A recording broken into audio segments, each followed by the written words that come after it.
Dito, sabi ko sa... Ang tingin ko kay Jet.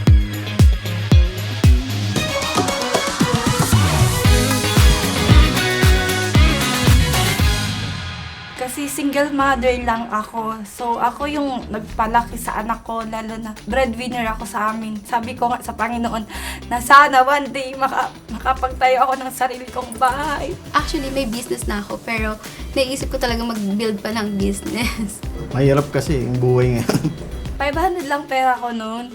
Tapos natalo ako ng 400. Akala ko talaga last money ko na yung 100. Tapos lumabas yung 3 na 8 na hindi ko in-expect. Lumabas din yung isang 8. That time kasi may gut feeling ako. Never talaga ako nagbebet ng pair. Then that time, sabi ko, hala, wala pa nakakuha ng grand jackpot. So, nag-deposit ako. Hindi kasi ako makatulog ng araw na yon. Kaya nagpipindot ako sa cellphone. Tapos nagulat na lang ako, tumama yung 4 na 8.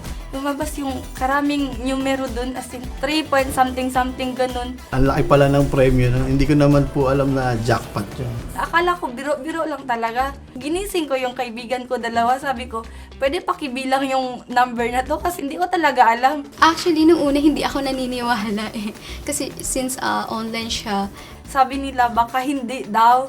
So, hindi na rin ako nag-expect na ganun. Tapos biglang may tumawag sa akin. Casino Plus daw. Doon napasigaw ako. ako yung nagpatunay na hindi talaga scam si Casino Plus. May nananalo talaga.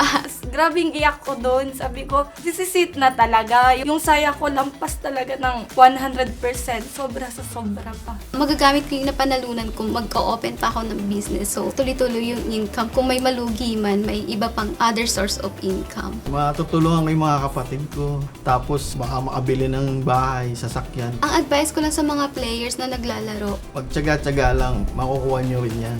Sa Casino Plus, maraming salamat talaga. Nang dahil sa'yo, nagbago yung buhay ko. Marami po kayong natutulungan na kagaya ko.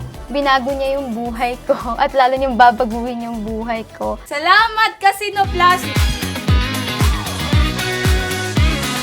Casino Plus!